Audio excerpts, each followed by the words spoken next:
Hello and welcome once again to Kind Party. So today I'll be talking about resignations. This is for people who are trying to resign from their jobs, the process that they are supposed to follow. I know very well that there are so many people who are looking for jobs out there, and there are others who are living in hell. And this hell is because of the work conditions that they are in. And there are many people who are struggling to resign, but they don't know how to even go about it. They are scared that they might have some labor ban, they might have some fines to pay, and they might have some problems in the future. And that is true. Their concerns are valid. That is why I'm making this video today so that you can fully understand the process that you have to take and the things that you have to consider before you make that big step of resigning from your job. So, the first thing that I always tell everybody, if you want to resign from your job, please make sure that you have something that will cover your expenses after you leave that job. Do not listen to what anyone will tell you that leave your job, it is toxic, it is whatsoever, or this is that. Do not listen to people telling you to quit the job that is sustaining you and your family just because you just want to please people. Please, I know that it might be difficult where you are working at the moment. I know that it might be difficult where you are working at the moment. But please, as you are working there and it's difficult, try to make sure that as time goes on, you are looking for other means to have income. Or you can be applying for jobs in a passive way. It is very easy for you to get a job when you already have a job. So when you are working somewhere and not feeling comfortable, please apply for different jobs. Do not quit your job without having something that will cover your expenses for yourself and your family. You might find yourself in a desperate situation. You might use all the money that you kept, all your savings and everything, and you might even start getting into debts. The first thing that I always tell anybody, if you are planning to resign from your job, do you have something that will cover your expenses? If you have, then fine. If you have another job, then good. Now we move to the resignation process. How can you resign?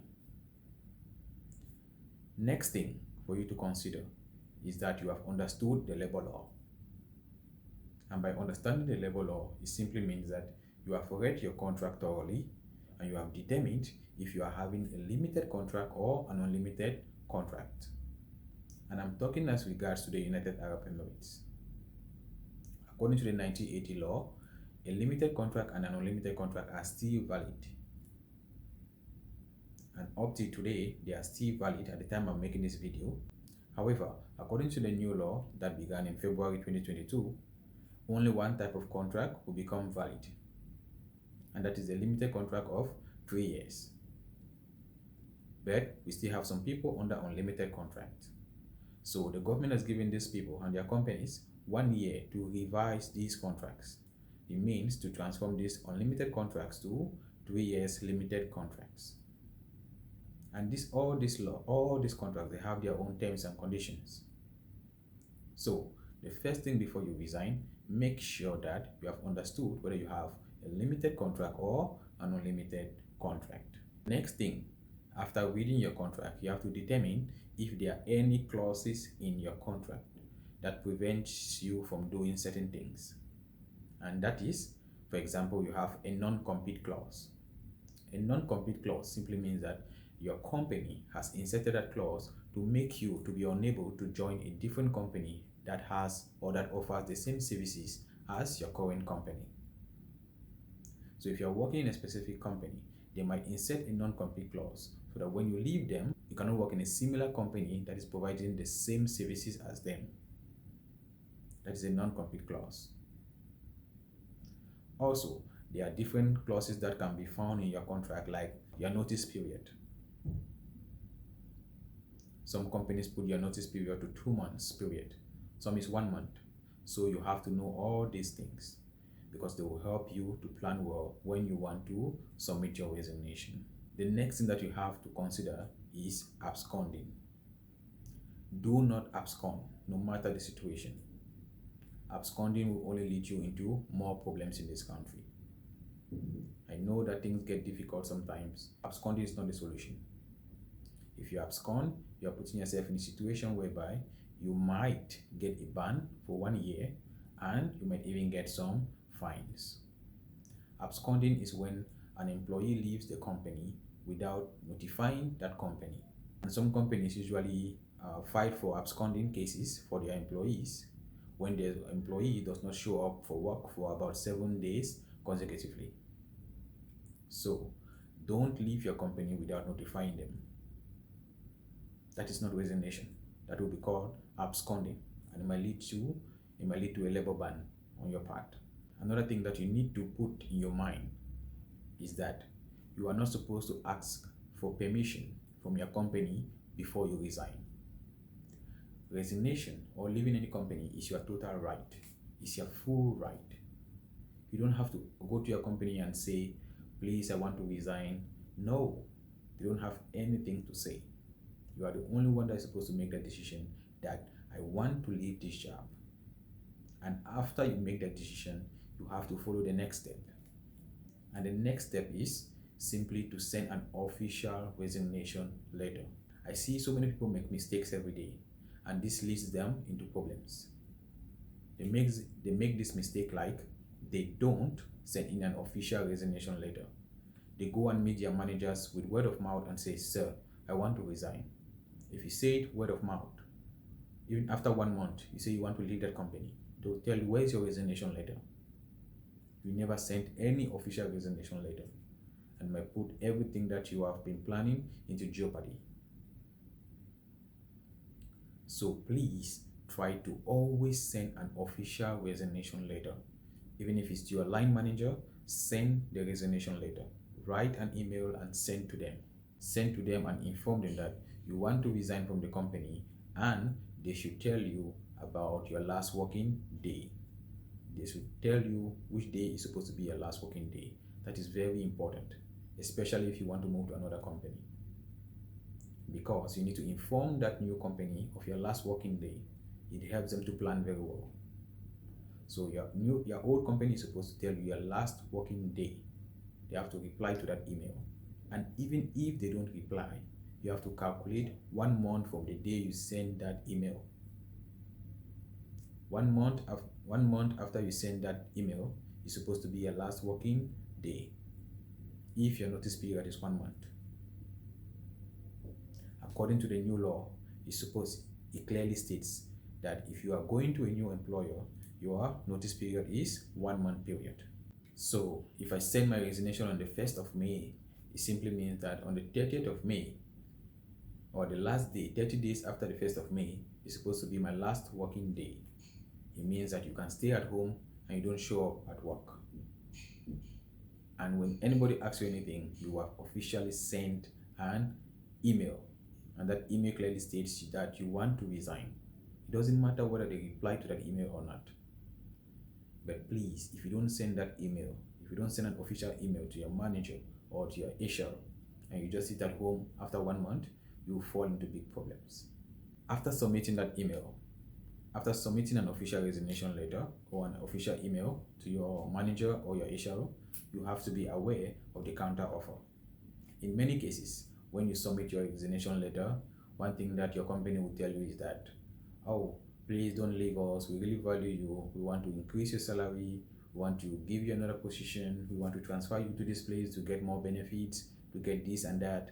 That is what most companies do. And please, there are many people who fall for this trap. Many people fall for this trap. They fall for this trap because when the company says, oh, please don't leave, we'll increase your salary a little bit and you can stay with us, blah, blah, blah, blah. People always buy this and they stay. And when you stay, you realize that at that period, that company is planning. At that period, that company is planning for your replacement. They will search for your replacement very well. And when they finally get your replacement, they will find a way so that you will leave that company. You will leave that company on a bad footing at the end of the day. They will find a way, and some of them can even plan something against you, and you will leave that company on a bad footing. So counter offers are very dangerous. Some people usually accept it, but I always advise people, if you have made up your mind to leave, then leave. matter the money that they're offering you, leave. If they really valued you, if they really value what you're doing in that company, they would have increased your salary even before you submitted a resignation letter. Why are they submitting only when you have decided that you want to resign? Think about it. So counter offers are dangerous, and please don't accept them. If you want to leave your company. If you want more salary, or if you want to stay in the company, it's better don't send your resignation letter. It's better you meet your manager and talk about it. Talk about it that you need a salary increase. Instead of submitting your resignation, then hearing about the increase and staying in that company. After submitting your resignation letter and refusing the counter offer, the next thing you have to do is to make sure that you serve your notice period. Your notice period, if it is 1 month or 2 months, you have to make sure that you serve that period. And serving that period does not mean that it doesn't mean that you have to slow down on the work that you are doing. It doesn't mean that you should reduce your productivity rate and whatsoever. It doesn't mean that you're supposed to show lack of commitment. No. During this period, you have to work and put in the same energy that you were putting before. I know that you are leaving at that time. I know that you know very well that in 1 month time, in a few weeks time, you're supposed to leave that company. With this in mind, some people might feel that they don't want to put in 100% anymore, but that is dangerous. That is not good. Do not burn the bridges, because someday you might like to come back to that company. Work very well during this period. Put in your best as you were doing before. Work, and at the end of the month, they'll pay your salary in full, and they'll provide all your COC, your certificate of insurance continuity, your experience letter that might be needed in your next company. So make sure that you work very well and you get all your documents from the company. You get a good feedback from them, because your new company might ask for reference. So you might give the name of someone in that previous company, and if we're not working for the last few days before your last day of work, if you just decided to stop working or to stop showing any motivation at work, it might bring in some last minute negativity that might destroy your chances in your new company. So please, if you have been working very well from the first day, work up to that period to the last day. Leave them on a good note. Do not burn bridges. Do your work, get your documents, and leave. After serving your notice period, the last thing that you're supposed to do is to make sure that you calculate your gratuity. Your gratuity is your end of service benefit.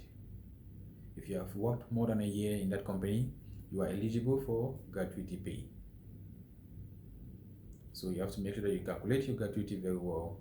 And you make sure that all your documents, all your salaries, all your financials, and everything that you need from the company, you get them, you do your clearance and everything that you need, and you leave the company on a good footing.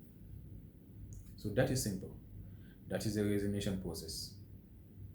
Your old company is supposed to be the one to submit everything to the Ministry of Human Resources, and submit your visa cancellation and your labor cancellation, and provide it to you. So after you get that, you can then, your new company will ask you the documents that you are supposed to provide. That is your visa and labor cancellation. And if they need insurance continuity, you ask from your old company. So they'll provide you with a COC, that is your certificate of insurance continuity, that will help you to get insurance in your new company, will ease the process. And again, if they need an experience letter from your old company, you ask them and they'll provide you with an experience letter. That is why it is very important that at the time of leaving, you have to leave your company on a good note. No need to burn bridges at that very end. I know some companies deserve to be treated bad, but for your own sake, there's no need. You are moving on to a new life. You are moving on to a new company. So go there on a good footing. So that is simple, the resignation process. The most important thing here is for you to understand the law and make sure that you understand your contract, you know the clauses that are in your contract, and always submit a resignation letter. Always send an email. Even if they tell you that they don't need an email, send it to your manager. Get his email address and send. And then stay, no problem. That is it. That is a simple way to resign. And please, don't go and resign without having a job. Or if you are planning to leave, fine. Remember, in the new law, you can resign at any time that you want to resign. If you are going back to your country, you have 2 weeks notice to give to your company. If you are getting a new job, you have 1 month notice to give to your company. So put all this in mind. There's no labor ban if you follow all the rules and regulations. If you follow all the rules that have been set in place, you will not have any labor ban, or you will not have any problem. That is simple, and I hope this helps you. So please, if it helps you, try to promote the channel by sharing this message, by sharing this video to anyone that would love to hear this, or that would love to get this information. Thank you, and I will provide another video very soon talking about how to calculate the gratuity.